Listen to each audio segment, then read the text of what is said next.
for there is no other way. Trust and obey, for there is no other way.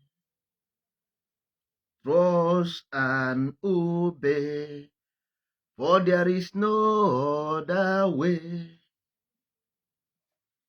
Ezi omume, ezi omume, ezi omume. Jiri ezi omume dị ka uwe. Gị ezunori, ezuna ori gị. Agbana m ụgha, agbana m ụgha gị. Fụ nwanne gị n'anya nke kachasị ibe ya. Jiri ezi omume dị ka uwe. Ụmụ ibe anyị ekene unu. My people, I greet you. Anyị si ka anyị kene eke, kene orie, kene afọ, kene nkwọ, kene ndị mbụ, kene ndị ọkpụ, kene ndị egede, kene ndị ichie. Kene ụmụ Igbo niile, kene ụwa niile. Ma ndị fụrụ anya n'anya, ma ndị kpọrọ anya asị. Kene Amadioha, isi kwọ nwa, isi afụrụ kwaba okpu. Onye dunyere anyị ọrụ, kenekwazie Njọkụ, onye anyị na-eso. Onye anyị na-eso dị mma, dị mma. Onye anyị na-eso dị mma. Ndị mmụọ ozi na-eto ya, enu ụwa ga-aja ya mma. Nwanne Njọkụ ka anyị na-eso. Ịghọtago? A na-ekwu okwu Njọkụ, ndị mmadụ ọmụkwa n'ihe a na-akọ. Ha amaghị mgbe onye nwụrụ, ma ya fọkwazie ihe bụ ụzụ akwa ya. Nwa bekee, I will bear you witness. Nwa bekee is clamoring to join this message of redemption because they have got the money, they have got the science, the technology, but to the bottom of their heart, they are filled with stress, anxiety, and depression. Go and do your own research. Nwa bekee is begging, clamoring. They have run to Buddha. They have run to everywhere to get the information of the rest of mind. But they have never got it. Rest of mind is not a joke. You must be a mastermind or a master scientist, because scientist is just replication or repetition of something. Mastermind ka Igbo na-akpọ ihie chi ụwa. Ị ga-ehie nwuchi ụwa gị? Ị ga-ehie nwuchi ụwa gị? Mba. Nwanne ọ bụrụ okwu maazị. It's not a political journey. No. This is not a political journey. It's a spiritual journey. It's a masterminder. Onye ha na-ekwu maka ya. Nwa bekee have joined the movement. Nwa bekee have carried the movement of this healed world. You must understand something to do it. If not, you are not going anywhere. We have prayed to show you. We have prayed. If this prayer we are praying is real, our condition will not be the bottom. If you have a telephone, have a card in your phone, have everything in your phone number, but you want to make call and you take a wrong number dial, you will keep on calling people's number and they will keep on saying hello, hello, and your data will be wasting. After they say hello, and you say, oh, I think it's Emeka. No, this is not Emeka. This is Benjamin. This is Benga. And you want to call Emeka, and the Benga pick telephone, say it's Benga. Ha! You say, oh, he off phone again. Data gone. He take phone again. Call another person. He say, Nyamrinya. Ya Yusufu. He say, Mba. No, now I want to talk to Emeka. He called phone again. This is Yusuf. He take phone again. He call. He say, this is worry. Who are you talking to? He said, no, I want to talk to Emeka. No, your wrong number is worry. You caught. You will call all the whole world. But it's because you don't, but your data is wasting. You see? So that is the problem we are talking about. Everything of human problem, if I tell you finish, I will send you go and do your own research. Because this is how we do here.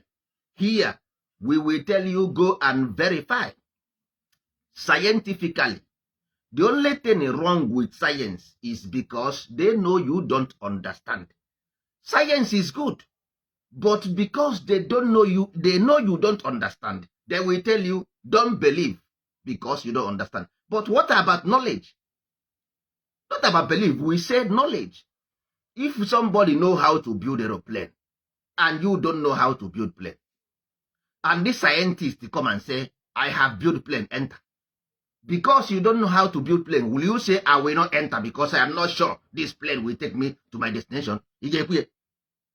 No. And you confidently enter this plane because the scientific man show you evidence that it will work. What about those planes that have accident? Is it not the scientists that built those ones that capsized on air? All those planes that fall, people, when you want to go, when you go to the hospital, you want to do operation, doctor will tell you to sign is 50-50.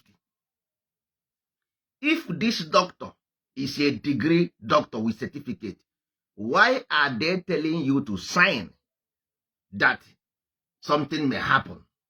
It's to show you that nobody is perfect unless life itself is perfect. They are only learning. So, now as we are saying, in this noble movement, the new year, the evolution of Igbo, we are the evolution of Igbo, the evolved Igbo, the conscious community of Igbo heritage. We are bringing a new life, new light, resurrecting the dead Igbo ancestors, the Holy Spirit, not the evil spirit. You see, heaven and hell is the condition of the mind. Let me tell you how. What is the mind? Mind is simple, the memory. Akara aka, what we call Igbo, call it akara aka. Because akara aka bụ ihe na-eme onye si n'aka. Ihe na-eme anyị si anyị n'aka, o si anyị n'aka, o si anyị n'aka. Ihe na-eme anyị si anyị n'aka. As we said. That means akara aka is the condition of the mind. Akara aka is because everything we said is not o si n'aka, akara aka ya. Why na o sighi na o si onye ọzọ n'aka? That means o si gị n'aka. Anyị na-azazi afasi o si n'aka. Enwere one insect na-esi isi. Imetụ ya aka ọ na-esi, anyị na-akpọ insect ahụ o si n'aka. This condition of the mind, anyị nwere ihe a na-akpọ onye ụwa. You got to go. This onye ụwa is what we call genetic memory. Because this genetic memory is the mind. And this mind, we call it nature of the mind. Because this is just like going to school. They programmed you in the school. And this program you have in the school, you will use it to go outside to debate. What about if your teacher doesn't get it right? And you will use wrong information to go and debate. That is why you need knowledge. Everything about your life is already a condition inside you. For you to free yourself from this condition, ndị Igbo kpọọ ya ihie chi ụwa, because ilo ụwa is imu ọzọ. Because there is 3 principles that free you from this ancestral heritage or ancestral cause whatever you call it. You see, so Ilowa, Ogbanje, and Iyowa, these three things. Ilowa means that amụọ for inwegi chance to choose body. Ogbanje, ị nwere chance to choose body. Iyowa, astral projection. You got to go. So this information is what nwa bekee is running everywhere to get. Ịma na ha na-asụ oyibo and oyibo na-adị ụlọ mma n'ọnụ. Ihe ha neediri this language ha just wait ya emesịa ya ọma mma ha bụrụzie bata ime ahịa ọ dịka ọha nwere information. Ịghọtago? Ihe ndị Igbo na-ekwu bụ sinsi ụwa about condition of the mind is about onye ụwa. Period. Because onye ụwa bụ the sperm, then chi ụwa bụ the mama gị kpụrụ the nwa. But it's unfortunate our people na-ebugharị ihe apịrị apị na-achọgharị chi ha na-agba ọsọ. Mama gị kpụrụ gị ịgụpụrụ ya agụpụ. Spam, ọ bụrụ na ịkụwa mkpụrụ amụ gị wepụta ya, ị gaghị afụ spam n'ime. If you break your mind, this brain, ị gaghị afụ any mind inside it. But ajụọ gị ebe your mind dị si n'ọdị n'isi gị. Kụwa ya na let me see, nwere ihe ị ga-afụ dị. Kụwa mkpụrụ amụ gị, enwere ihe ị ga-afụ dị. You got to go. So these things are in space.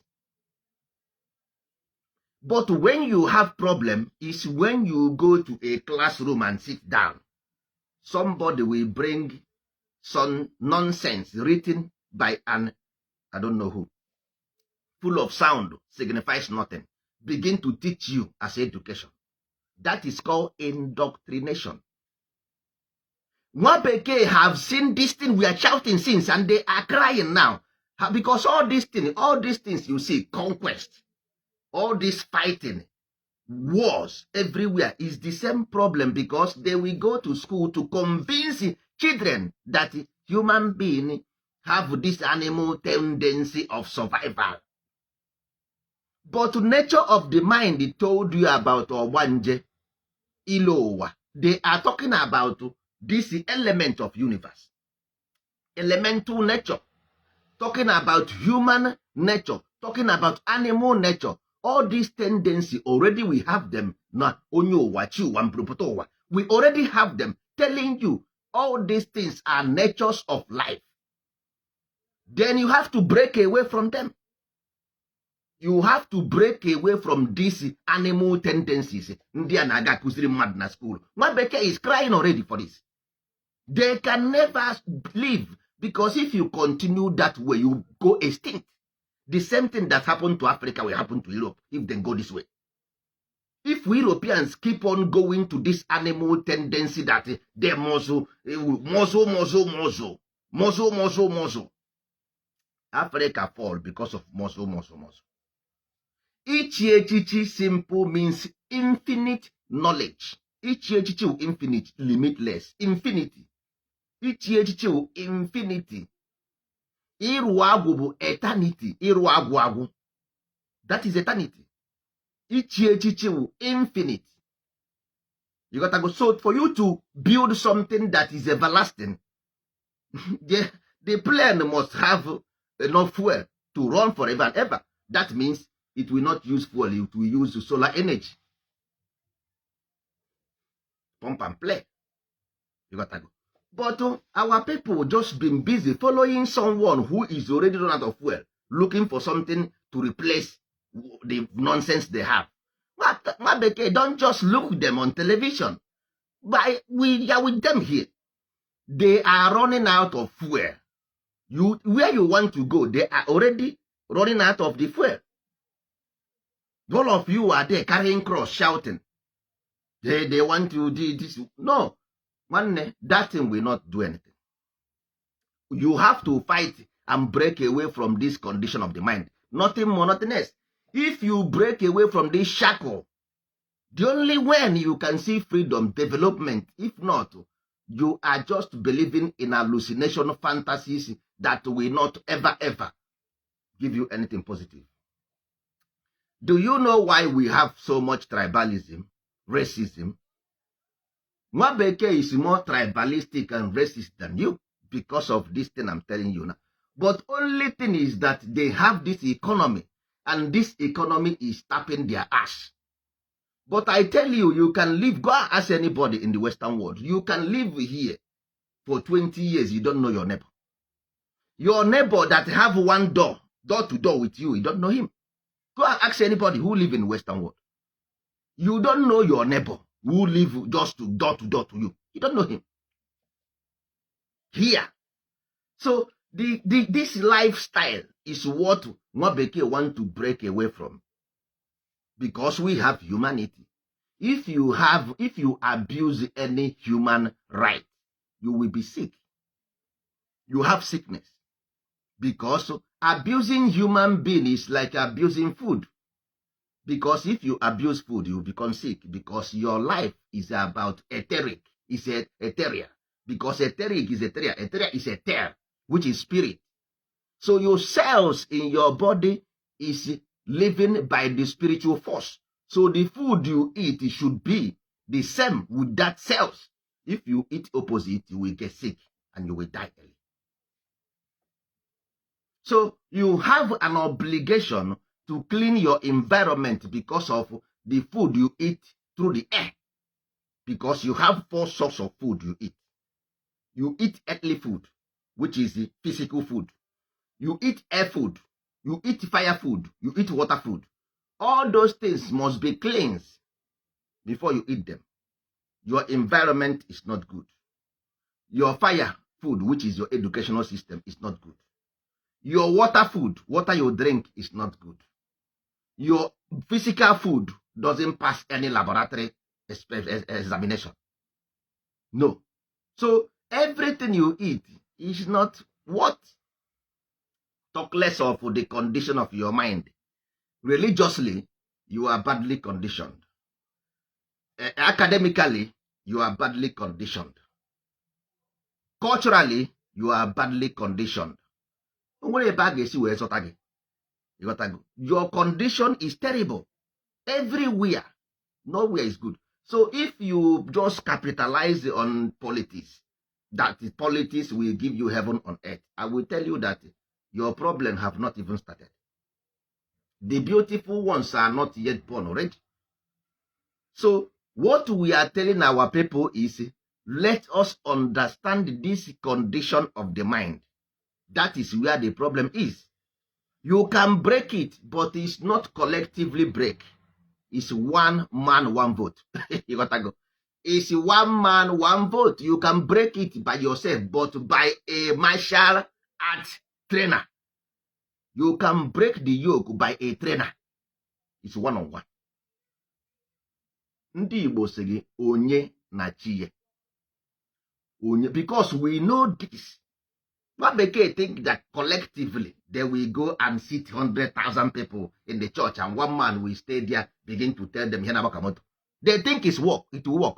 It doesn't work. See the Islam, the same thing. It doesn't work. You cannot grow a spirit by standing one place. 100 people will sit down, you will tell them close their eyes and begin to pray, and begin to cast, and begin to cast, and begin to cast. You can never grow a spirit that way. It will not work. You try it for 100 years, it has never worked. So it's not about you stopping doing what you are doing. No, we are saying that this thing is just like somebody who built a car. One built Volkswagen, one built Ferrari. And Ferrari is 100,000 and Volkswagen is 2,000. You gotta go. That's all. That is religion. You can have it. But I'm telling you, you will not go far with it because you will fed up. As long as it's not imbued, it's external influence. The condition is not fine. Scientifically, go and verify. Everything is about the condition of the mind. If you are living in hell, it's the condition of your mind. Where is the condition? Mind, body, spirit, and the soul. What is the mind? Nature of the mind. What is the body? You see. What is the body? What is the spirit? What is the soul? Because the body is the state of the mind. The spirit is power of the mind. They are all mind. The soul is rest of the mind. All these things is a mind, simple. All of them are mind. Everything. Body is the mind because it's the body of the mind. And this body of the mind is simple state of the mind. Because all state of the mind put that in that condition. This condition. So how do you free yourself from this condition you have now? You don't have anything positive in around you. No. Education. Who wrote the script of your education? What are they talking about? What is the intention of your educational system? What do they want to do? What do this education want to achieve? Because you cannot do something without a reason. You cannot just go to school because you want to go to school. It makes no sense. It doesn't make any sense. Absolutely. So if you have a school, we should know the reason for the school. What is the intention of this school? So that if we are going to this school, if we did not achieve what we want to achieve, then we will know what to do, because it's not giving any result. The reason why they created it. So if we don't know the reason of the school, then it doesn't. Why are we going to do one? You cannot give what you don't have. So if you are going to have a school, it's okay. But what is the intention? What is the goal of the school? If we continue this way, your children will have, because it's condition of the mind, your children will be more useless than you. Because it's condition of the mind is program. Condition of the mind run under program. So if you remove this mind development from your children, you will have below animal children. And every human being that abuse human being have a problem already, because it's a relationship. Human being is a relationship with the creator. If you abuse human right, you will pay with your health. People are sick because of this. You don't even know why people are sick. People are sick because they violated human law. Because once you violate the cells inside you, because the human being is just about chemical compound, is a chemical reaction. If you go and do your own research, go and verify anything we tell you here. Because we don't want you to come here tomorrow and say, why did you say this? Because it's not true. We want you to go and verify. We want you to learn. So by verifying, you will learn new things. Hang on that information to do more experiment, do more research, to learn more. So once you understand that life runs under condition, which is mind, body, spirit, and the soul, they are conditioned. Then this condition, we are taken away from their position. Then the mind, they use educational system to program the mind. You see? Then the body, they use tradition to program the body. Then the spirit, they use religion to program the spirit. Then the soul, they use culture to program the soul. You see how they remove this systematic instruction from their original state and reprogram it by their own self. No problem. We can do that to change direction. The problem now is, whose interest does this serve? Interest of our children becoming wizard or becoming stupid? What? Whose interest? Our people ignoring facts. These are facts. Facts and figures. We live them. Every day we jump. If you want to do a business, you must understand the ideology that created life, which is mind, body, spirit, and soul. You must understand this measure and condition of the mind. If not, the business will just grow and fail. You will just go, you will fail. If you don't understand this condition of the mind, you will die early. You gotta go. If you don't understand the condition of the mind, you cannot have a society. If you don't understand condition of the mind, you can't remember anything, because this mind you see, go and program the eye here? Why not the eye here? There is a reason the program put the eye here. There is a reason they put the nose. You see, if you go to the West, their nose is tiny. If you go to Africa, their nose is big. So this condition have every sense of belonging. They know how to do things. So for you to replicate what they do, you must understand how they work so that you can be able to replicate them. Life is a business. So if you don't understand this business of human being, you cannot do anything. You will just go and buy something and say you are doing trade by barter. That is the business. Because a business is something, is about happiness. And happiness is a mindset. You got to go. Happiness is a mindset.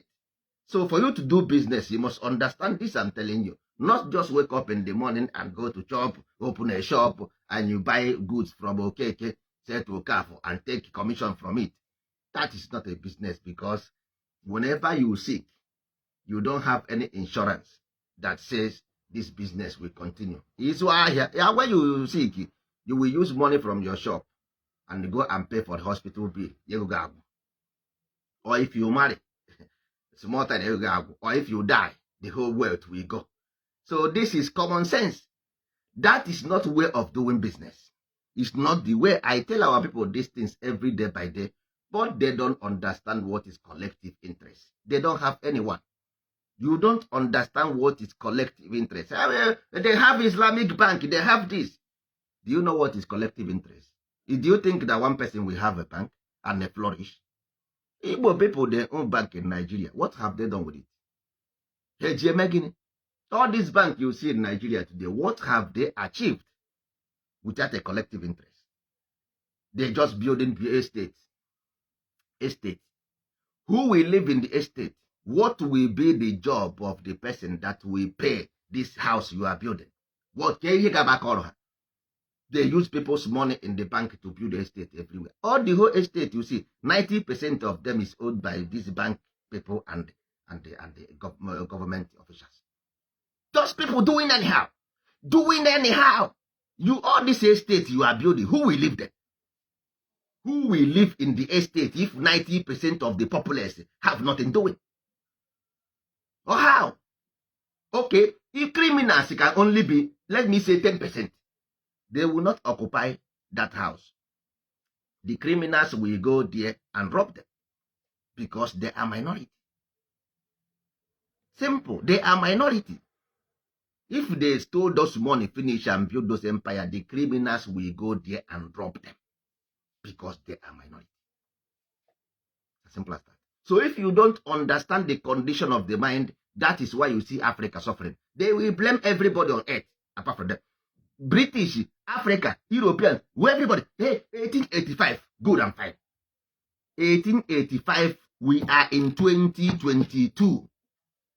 We are in 2022.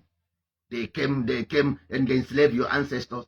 Good and fine. We are in 2022. Now you know that the religion is fake. What are you doing to correct the wrong? Now you know that Christianity, religion, Islam, this and that, African, now you know. What are you doing? What are you going to do to change it? Now you know. I told you the problem is not because these people came as you are wondering, they give you nonsense you take. Oke anaghị eri anya ihe onye mụ anya. Oke anaghị eri ihe onye mụ anya. Life and direct. As long as you are not conscious, you will still fall the same victim. How can you go to your village with you carry car of 2, 3 million, 4 million, and you go to your village, can you walk with machine? Because you are not conscious. You are not. Our people are not. How people here are shouting on Facebook, awakening. Gini ka iji awake? Awakening of what? Animal is a nature. Element is a nature. Is a nature of the mind. Planet is a nature of the mind. So what are you going to use a goat to do if they tell you that human being contains this animal nature? They are not telling you external animal. They are telling you the behavior of human being. It's the behavior, it's a tendency. You are still reasoning in this level of the mind, and you are telling me that you want to build a mansion and a community because you have naira money. You just use it to go and build one big house, and you think that you have arrived to heaven. Eh? Ndị niile butere ike, where is the road to their village? Where are they? You go to Abuja, where is already in prison. That is Guantanamo. You don't know. It's Guantanamo, where you walk in every 5 minutes, you see people with AK-47. There is Guantanamo. Go to, what do you call it? Banana Republic. It's Guantanamo Bay. They lock it. Lock gate. Inside. How long will you live in this prison of the mind? How long? How long are you going to live in prison of your own self? How long? I'm asking our people how long. We see them on Facebook shouting as if they are happy. Nwanne, okenye anaghịkwa anọ ewu anwụọ n'ọgbụ. Mana afọ ekwughị gburu okenye, mana ekwuru anụghị gburu nwata. Life is not going to end today. As it was in the beginning, is now ever shall be. Inwekwa ebe igbo eje. It's better na eji oge chụba ego ojii before chi ejie. Dying is not the end of life. Dying is not the end of life because sun descends and the next day there is sun. Whenever the sun, night comes, the next day, days come. Soldier go, soldier come. The body will go, but the mind will not go. The body will go, the mind will not go. Ndị Igbo si ọbụ ilo ụwa. Nwanne, you are here. We said, we are programmed to receive. You can check out anytime you like, but you cannot live here. You cannot, because it's the mind, it's a program, it's a condition. It's better you change this condition earlier is better than depreciating. You will keep on depreciating. Ndị Igbo si na agbụsị. Agbụsị bụ ant, which we call ancestor. Ancestor, that's why I behind the team mong, I ji gbani mong, I je no agbụsị. Ebe agbụsị. The source of this problem. Agbụsị. Ebe agbụ ekere gị si. Ndị Igbo na-atụwa gị inu si agbụ ekere nwa ngwere erugo ọtụtụ. That means there is a problem. They remind you always about this problem. Agbụ ekere nwa ngwere, agbụsị. That means there is a problem. But ndị Igbo si ụkpana okpoko gburu ntị. Igbo you see today is simple, but a rhythm is a musical instrument. Who doesn't hear the sound of the gong? Onye anụghị ekwe ka onye na-anụghị ihe ekwe na-akụ. Who haven't heard about this Igbo heritage? Amaala and Amigwe. Trust and obey. Every Igbo man on Facebook have ever come across this message of redemption about human existence. They have heard it and ignore it. After ignoring it, time will tell and life will bear us witness, because we said, not tomorrow when Europeans will begin to join what we are doing, then you will begin, I know you before now. I think I have been following you since 20 years ago. We will not accept you. You got to go. This is not a business where you come when the train move. This is not because it's not our nature. That is not what we want. What we want is you, your life changing so that I can sleep in my village with my eyes closed. I cannot sleep with somebody who have this mindset of evil. In the beginning there was evil. What you see in the Bible is nothing but intuitive mind, not a human being. It's about instinct. What you see as Adam and Eve is a mind trying to restructure itself from this condition of the mind. But then carry it at head. Hey Adam, why woman this? Why if you know God know that Adam will eat that fruit? Why he tell them to eat the fruit? God says Adam this. There is nobody in the Bible. It's about instinct. Nothing more, nothing less. It's about condition. Trying to know itself, or trying to refigure, reconstruct itself to move forward. That is what you see.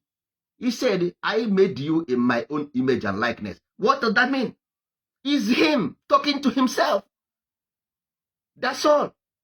Nothing more, nothing less. But a small picking, and we still think that if you think that there is Adam, did snake speak? Agwọ eh? Can you create somebody from ribs? Yeah? Yeah? Can you create human being from ribs? If that is not true, then nothing is true there. Then nothing is true. It's not human being. So our people should leave this small picking. It's not. They are talking about instinct. I'm telling you about the condition of the mind. So they want to use it metaphorically to configure the mind. But they are not perfect then. They didn't do it well. That is why the thing backfire. That is why people begin to stay away from it, because you don't know when. That is why you see Catholic Church. They don't give Bible. Catholic Church give bulletin, and the father will come to church to interpret this bulletin because they understand that these things are not human beings. If you give this Bible to these people, they will take it as a human being, as a reality. Everything will scatter until Pentecostal come, begin to carry this Bible to give everybody. What happened? Christianity have fallen apart. Simple because of this Pentecostal carry this Bible and begin to give people. That is what fallen.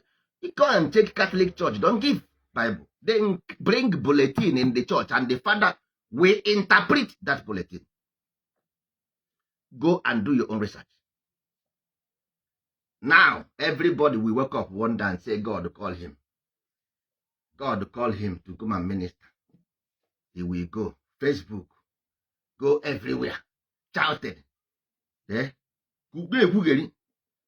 At the end of the day, what he will point out is the same in the Bible where they said it's allegory.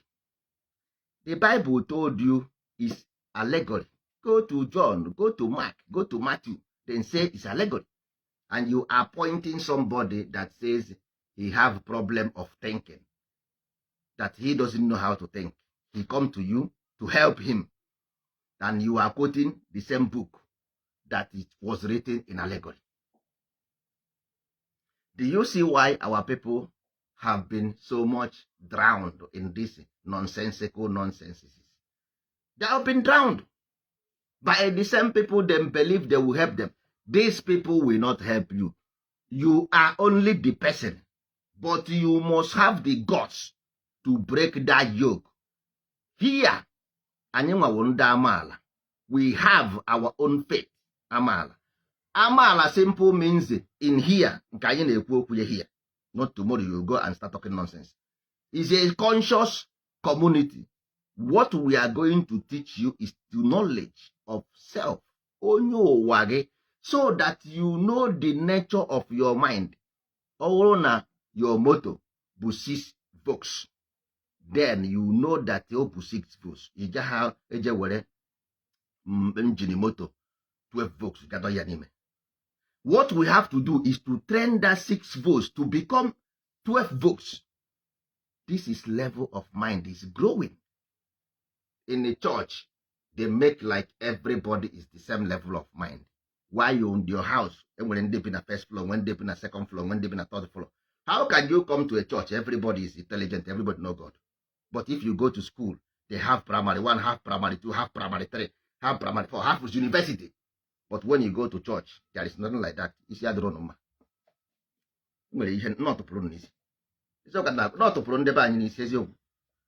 a spirituality should be more difficult. Spirituality should be more difficult. Jack just will make very easily. How can something invisible is so easily? Anybody will wake up one day after drinking kai kai and begin to tell you about you. ijegi maga onye inyego ya nni, inyego chi gị nni. Can you imagine? Chi o nwere ọnụ, ọ na-eri nni. Where is the mouth? Where is the image of the chi? Where is him? Ọ na-eri nni. Where? And this is what people will believe. You believe this. Ofu ụgbọ bụ unu na-abụ. Whoever believe this, ofu ụgbọ bụ unu na-abụ. Na ị gote nni, iji ikwe ego, you are suffering.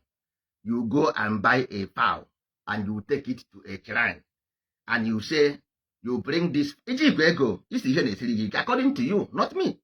You say you are suffering, nwere ihe na-aga aga, and you go and take money to buy fowl. You go to something that is lifeless. You go there, you gbuo ọkụkọ ha. Idesa irikweghị o, enye ha naba. Ma ha oriri eri ma ha erighị eri, nke nwana wee gotere dị ọkụkọ ịgba aka. Iji ha ọkụkọ ịgbara akala ọgbara aka nwaanyị. Iji ha ọkụkọ, iji ha ego, iluzuru ego gị, iluzuo ọkụkọ gị. Enwere ike ọkụkọ na-enyekwuruziri ha ego, cash money ha ga-eji wee rụrụ gị ọrụ. Ị nabazie gbara aka. Na-echezi mbụ ihe nwa ga-eme. Nwanne. The only reason why there is religion is afterlife. Religion is afterlife. Spiritual healing is not religion. Spiritual healing is not religion. Nothing to do with religion. Spiritual healing is emotional problem. It's a traumatic problem. It's a trauma problem. It's energy healing. Spiritual problem is energy to heal your energy. Nothing to do with afterlife. So what you see they are talking about, problem of spirit, this and that, your ancestry problem, that is a different thing. So you cannot join them together. They are not the same. Ancestry problem is independent from afterlife because journey of a spirit is just like a plane with a compass. Plane and the compass. So that is journey of a spirit. So if you have a spiritual problem, it's different thing. Not because of the add spirit to it. Is everything included. No, just like if you come to school, they have physics master. They have introductory technology master. They have mathematician master. So master of mathematics can come and teach and go. That's why you have St. Peter, St. Paul, St. Jude. They have different ministries. The ministry of St. Jude is not ministry of St. Paul. Just like if you go to school. But our people today think that just because he is a pastor, he becomes St. Jude, he becomes St. Mark, he becomes St. Peter, he becomes St. Paul. How? If in the school it doesn't happen this way, that is to show you that is why after 100 years you're doing this thing now. You never understand. All our people are shouting, religion is fake, religion is fake, and this is fake, this one, this. Simple because we lack understanding of these things. The condition of the mind is the key to understand these things. The condition. If you understand the condition of the mind, then you will be able to replicate that thing you understand. The mother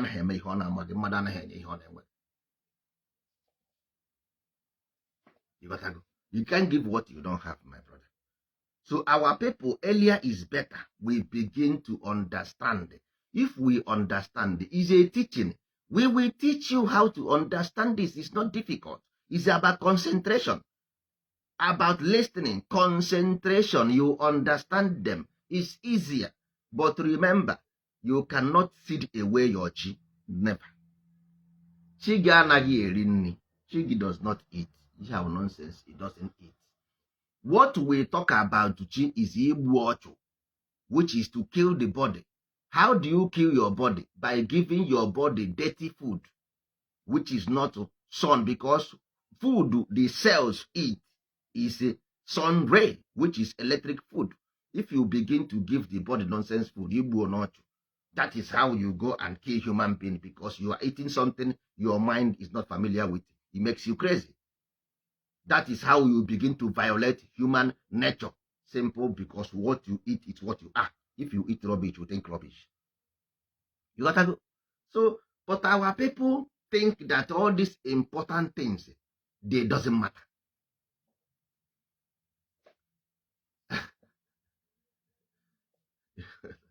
ịghọtago. So ihe m na-agba ndị be anyị, all these things ha na-eme nwanne, it doesn't make any sense. ịghọta, it doesn't make any sense, because if it makes sense, ever since you are doing it, you cannot keep on doing something without a result. You can't. Even only this thing can make you think. You can't do something without a result for so many times. Every Sunday, we rush to go and wake up in the morning. God, we ask you this and ask every day in ayo. Jọbara anyị ayịyọ, Maria dị asọ, jọbara anyị ayịyọ, nne nke Chukwu dị asọ, jọbara anyị ayịyọ, St. Paul dị asọ, jọbara anyị ayịyọ. Otito otoro gị n'ọnụ. Otito otoro gị n'ọnụ. St. Paul nwụrụ kemgbe nwanne ụnyaahụ gara ayọrọ gị ayịyọ. Nke nwa dị ndụ, gị nwa dị ndụ, ịyọtanwu ayịyọ. A sị na nchegharị adịghị n'ala ini. Nchegharị adịghị n'ala ini. There is no repentance in grave, and you are alive, and you are asking St. Paul that is dead to beg for you. Trust and obey, for there is no other. Amaala na ama igwe. That's all. Trust and obey. There is no other way. There is no other way. It's not about believing or not believing. It's about trust and obey. It's about you understanding what is trust and what is obey. Then it's up to you. Onye ma ihe anaghị anọ n'anwụ. Anaghị asị nwata mara ihe pụọ n'anwụ. You got to go. That's why we say knowledge of self. Know thyself. Once you are conscious of something, you know it. Ndị Igbo sị na nwata mụọ mmụọ mara onwe ya egbe. That is the foundation of religion. Foundation of religion bụ ịma mmụọ. Nwata mụọ mmụọ ọ mara onwe ya egbe. That is conscious. Period. O nwere ezi ihe ọzọ. Because nke a na-aghọgbu mmadụ, asị aghọgburu gị aghọgbu. No. Aghọgburu gị because you are not conscious. You are blind. If you are blind, that's okay.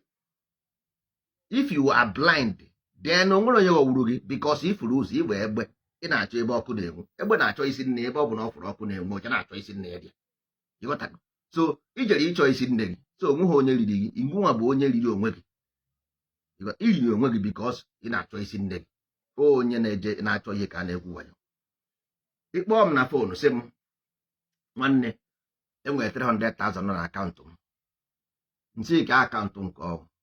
Ikwu asị gị, enweghị onye nsị ya tinye m 300,000 na akaụntụ. Ịghọtago? So I don't want to check it because onweghị m na ya mere agreement ọ ga-etinye m 300,000 na akaụntụ. So but ọ bụrụ na ije si na ha nwanne ọ nke ahụ m gwa gị before tiri m na oke iti igwe nsogbu adịghị. Nwanne iwe onye ori. Ịghọtago? Before ị mara ihe na-eme na-erie gị. That is it. Because onye na-enwere ihe ọ bụ enwere ihe ọ na-akpafu.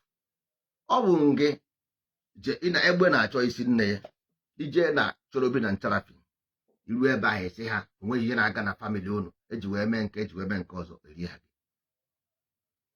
Ije ebe because ọ gị jere gwa ya na enwere ihe na-achọ, and ị nwere ike ịbịa gwa ya sị ya na ị chọrọ ịgba chi gị. At the end of the day, ọ gaghazi ekwu maka chi gị. Ọ ga-apụzi from chi gị gwabazie gị na ị ga-anwụ n'abalị a. Bifo ị na-amasị ihe na-eme na ị ga-anwụ n'abalị a, ịjụbazie ka ihe a ga-emezi, and ị bịakwara ịchọchi gị. Ọ ka ndị Igbo ji wee sị a na-achọchi ya chi ya egbugide afọ ochie because ị bịara ịchọchi chi ka ị bịara ịchọgbu esi na nkụtụ dọba ma ime ahịa. At the end of the day, iluzu na 500,000, iluzu na 600,000, iluzu na 300,000, simple because ị bịara ịchọchi.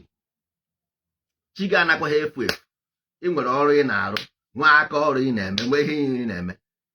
Chi gị na-achọ ya gịnị iji eme gịnị? Kedu ihe iji eme? Once you are conscious inside your mind will direct you. Go to Igbo Heritage, you will see somebody there. Go and join that. Your mind will tell you. Because if you are not conscious, any day you are ready, your mind will tell you where to go to get what you want. As no onye butere chi ụzọ gbagburu onwe n'ọsọ. So ndị ahụ efu a na-erigasị ọwụ ndị butere chi ha ụzọ ha gbagburu onwe ha n'ọsọ. Ị ga-abịagodi the awakening. Bịa the away of the awakening. Awakening bụ itetere n'ụra. Ị bịa the away ihe dị n'ime mgbe ahụ ikpughere anya, ịfụsịa ụlọ, fụ moto fụ nke ihe dị n'ime. Kedu ihe mere moto a ji aga aga? Kedu ihe mere ụlọ a ji wee dị otu a? Ị marasịa ihe aha niile ya bụ a way of the awakening, then you become conscious na ọ bụrụ na itinye aka n'ime ebe a ọkụ akparie gị aka. Mgbe ahụ ị marazie na anaghị eji Igbo were akpa ya onye ọcha. Ijizie aka gị jebezie si na onye anụnwa bụ onye na-eme ka o si eme m. Chi gị ya agwa gị na onye a ọ dị ka ọ dị gị, maka na chi bụ asị na onye ekwe chi ya ekwe. N'ọbụ ọ dị ka ọ dị kpọsọ, ọ dị ka ọ dị egoro.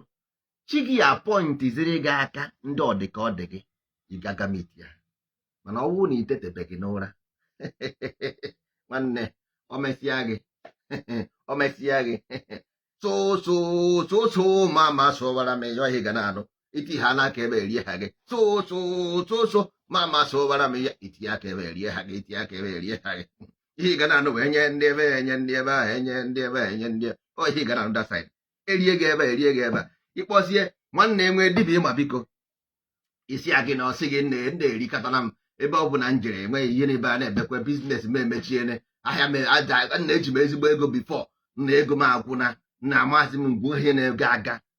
Nwanne because you are not awakening and dịrị aware nke iji adị conscious. Ị na-achọrọ chi gị gịnị? Ị na-achọrọ ya ngịnị? Ọ bụrụ na ị nwee nsogbu, agwara m ụnụ ezi omume, ezi omume, ezi omume. Ị wụrụ onye ọjọọ nwere ihe na-aga aga, gwube ezi omume, chi gị ga-emere gị ebere, gosi gị ụzọ. Duru anyị na-aga njọkụ, duru anyị. Ọ ya egosi gị ebe njọkụ nọ, ị ga ma itinye njọkụ. Njọkụ agwaghị ihe na-eme gị, gwaghị ihe ị ga-eme. Ịghọtago? Duru anyị na-aga njọkụ, duru anyị na-aga, because njọkụ bụ chi ụwa gị. Njọkụ ya bụ chi ụwa gị, ọ ya nwa du ga-eje kwa Chinedu.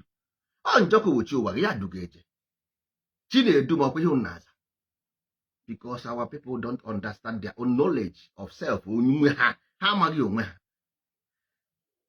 Before amụọ gị, before you were born, because if you kpuchie anya gị ifuru darkness, so open your eyes and look at your skin.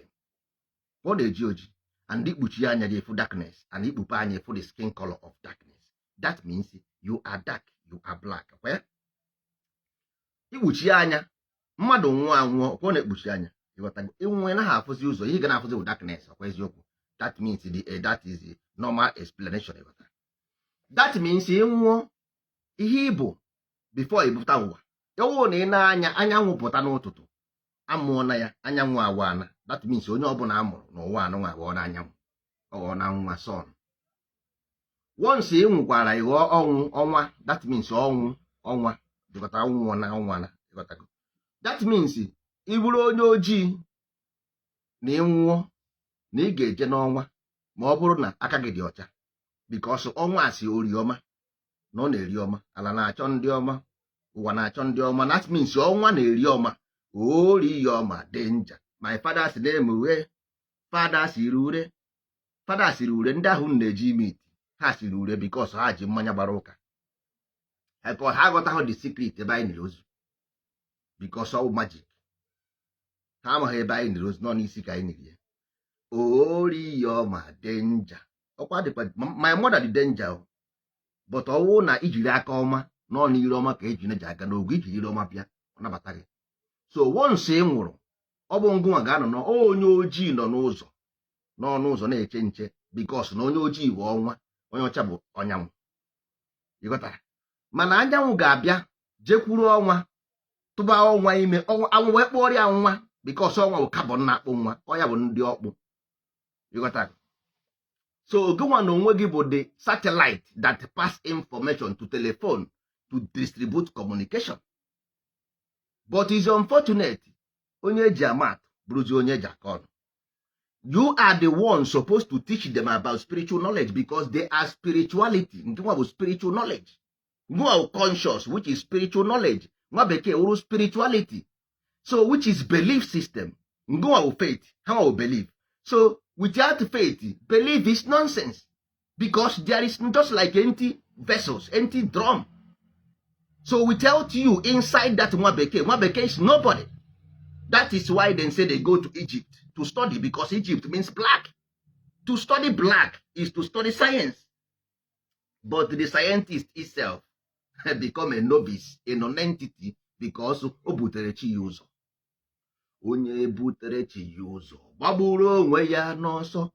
Ka isi agba nwanne. Anyị nwa na-agba 459, ha nwa na-agba 369. Anyị na-agba 459, ha na-agba 369, because our horsepower is 360 degree. 360 degree, now 459. Ha nwa 240 degree, which is 24 hours. We fly at night, they fly at day, because night is at rest, day is at chaos. Agwazie gị na ngwa chaos ikwere, you accept, because ị gara Fada sirure Orioma, choose baby, choose kwe mgbe chika bụ ụtụtụ, choose wo mgbe chika bụ ụtụtụ, maka na ejighị abalị achọ ewu ojii. Enwekweghị any system in, you can never have any system, no country, no society, no community, because achụpụrụ gị n'ụlọ. You are a wonder.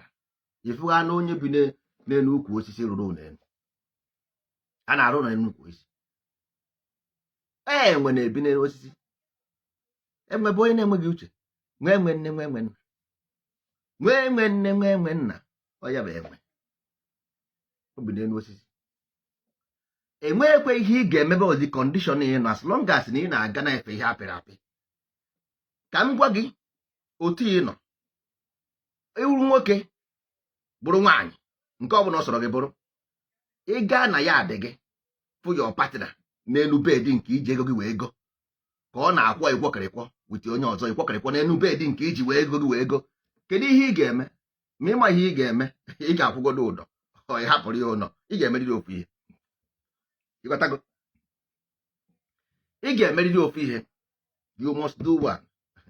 So ọnwa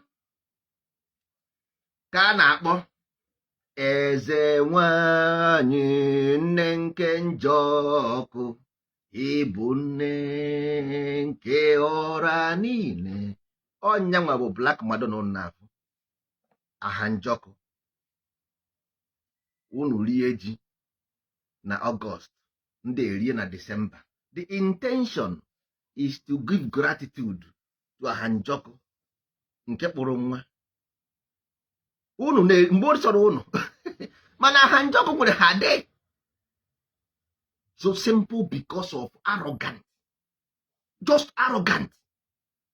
Ichekwe na ọwụ ihe ọbụla nwanne.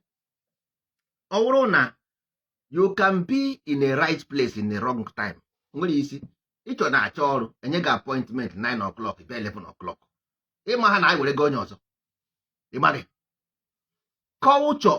cultural celebration and festivals bụ nwere reason eji eme.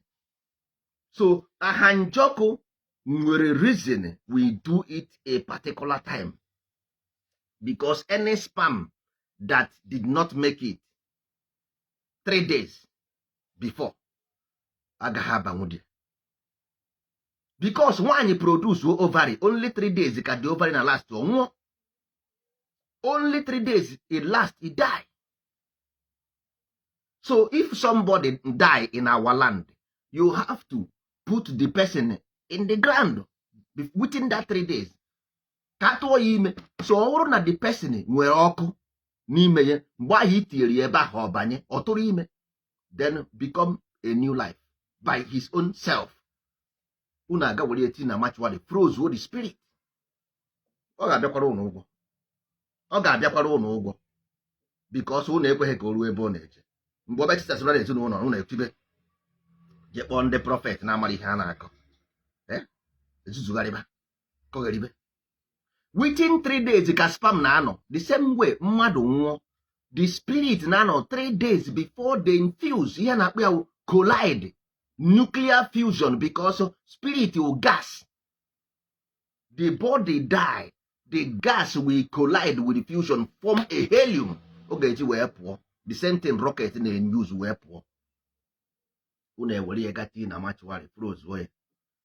ozie ọkagiribe ihe ọbụla ọ fụrụ ọkụtuo ihe ọbụla ọ fụrụ ọkụtuo ihe nji aka unu onwe unu jeje kpoghe agụ from gate hapụ ya ọpụta na society. Look at your land.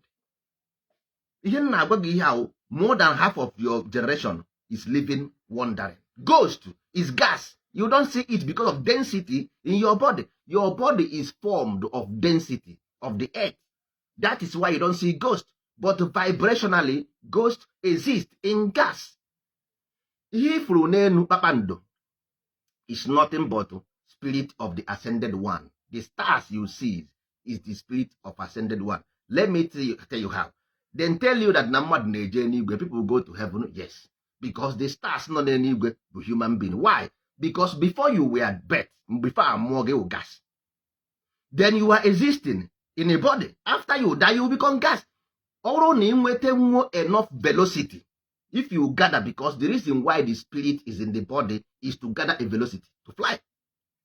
That is how plane was built. Rocket was built. Ndị ojii bụ rocket. Information onye ojii ka eji rocket, because rocket is about satellite information. Plane is about transportation, which use the information from satellite to navigate as a compass. Without that satellite from that rocket, plane cannot fly, because the information plane ji efe bụ that information from the rocket, which is onye ojii. You got to go. So human being, the intention is to gather velocity. Trust, that trust to plane na gather to fly. You got to go. So if you gather enough velocity, then you fly. Then once you reach above, you collide. Because gas know itself. They collide. If they collide, they form helium. Helium is what you see as gas. What you see as star is nothing but gas light. Go and do your own research. You got to go.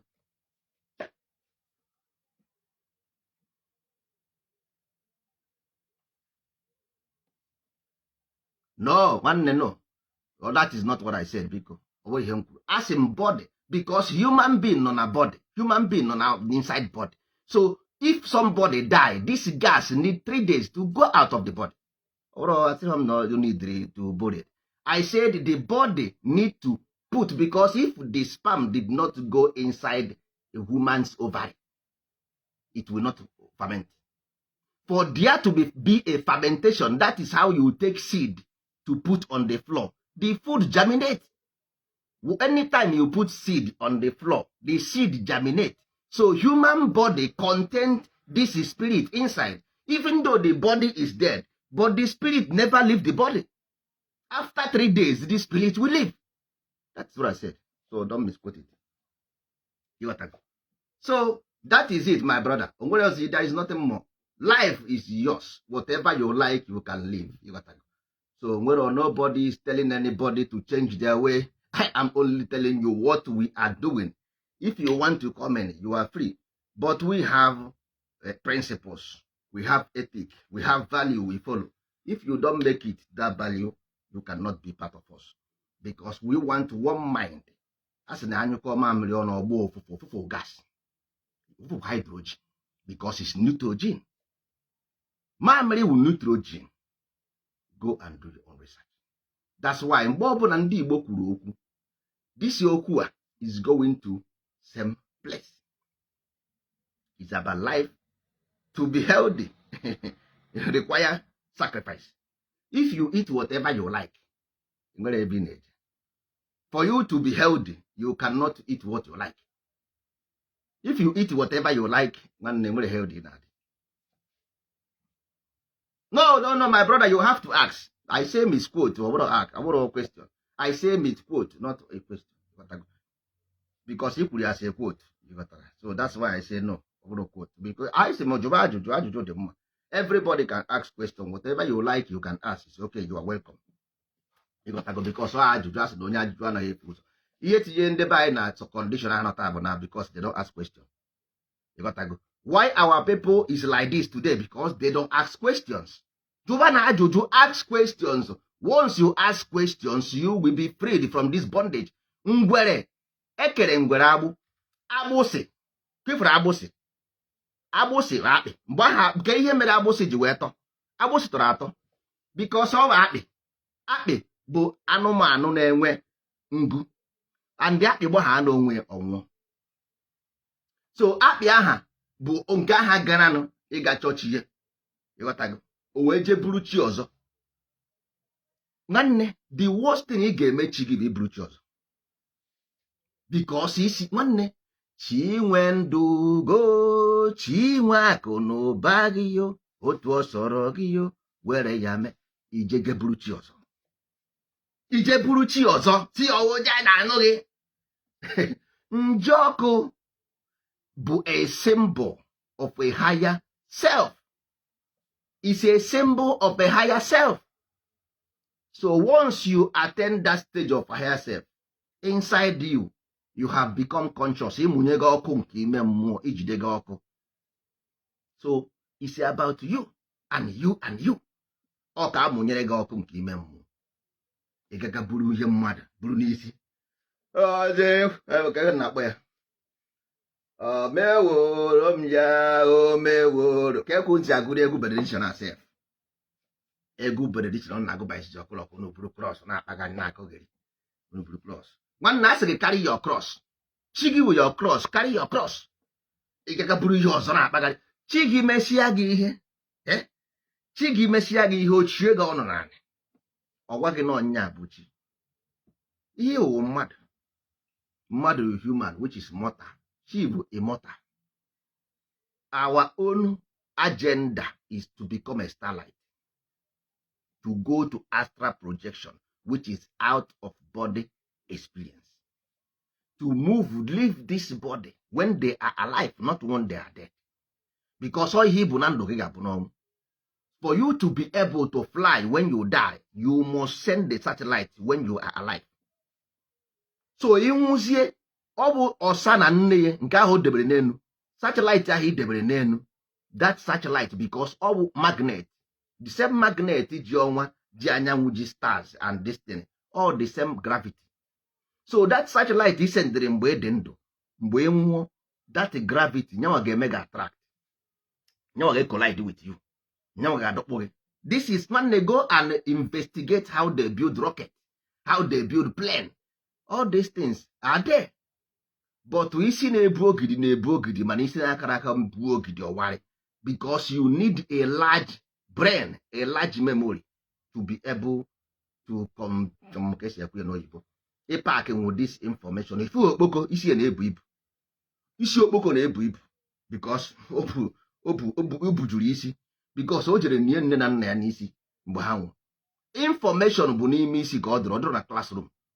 Information adụra because mgbe spam gara n'ime afọ, ebe ka ọ gụrụ akwụkwọ ji wekpụ nwa, nye ya anya, nye ya ntị, nye ya imi, nye ya ọnụ. School, ihe school na-eme bụ to agitate. You gotta go to agitate the brain, because once ị gwara brain ihe ọmụ before, he will create a new neurons, he will decode neurons. Ihe ahụ o ji bụ ya eji n'isi. Only thing ị mere bụ i break that shackle. You break the shackle, you scatter, you explode. Mind blowing kadakpe. You blow the mind away. The same thing anyanwụ mere, gbawa afọ ọnwa, pụtara ime bụrụ nwa, akpọbịa son. Gbawa dị afọ, gbalie pieces. So ihe anyị na-akụziri gị to blow the mind up. But this information already there. But this information basically based on the spam nna gị gbanyere n'ime afọ nne gị. Ịghọtago?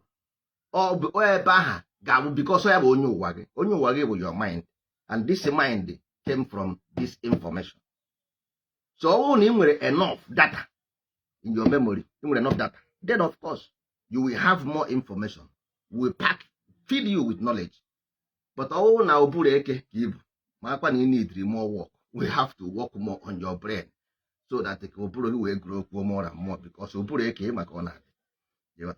So that means we need ihe a na-akpọ inner builder quest, inner builder spiritual quest.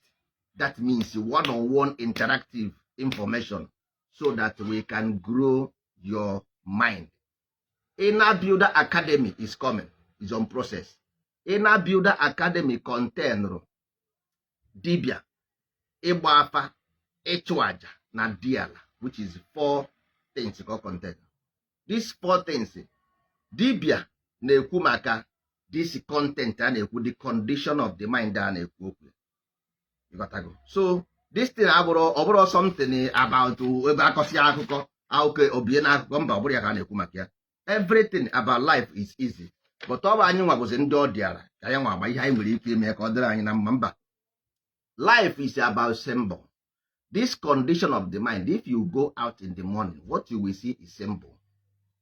Simple. Dibia na-ekwu maka condition, which is conditioned in the symbol.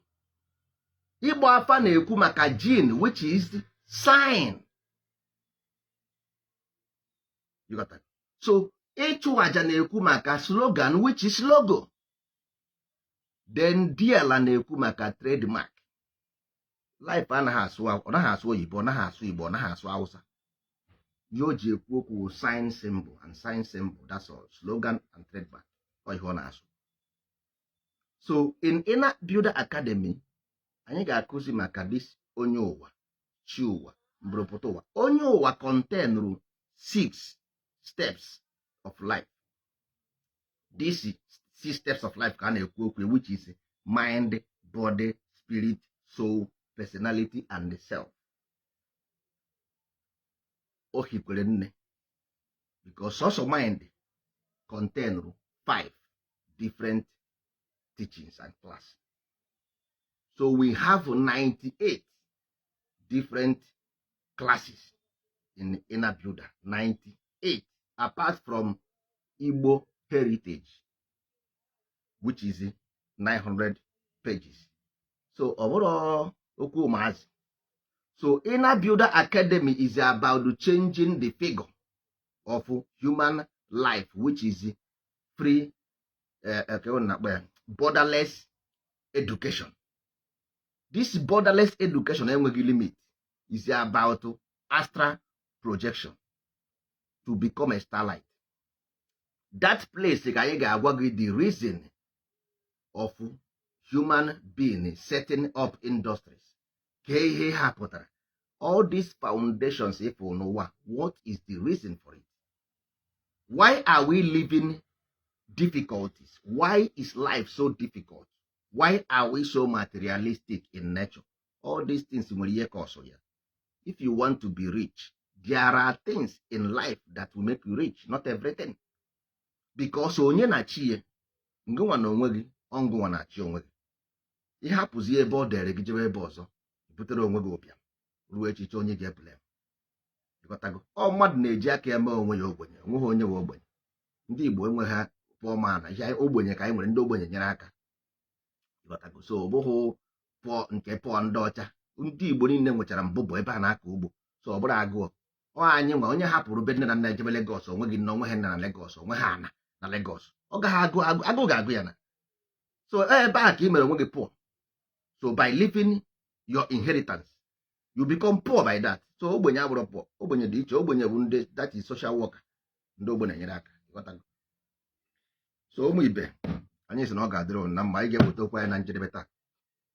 Onye nụ ya kọrọ ibe ya. Anyị nwabụ ndị amaala, ndị si n'eluigwe gbadata, jiji ama nke n'igwe, nke si n'igwe wee bịa.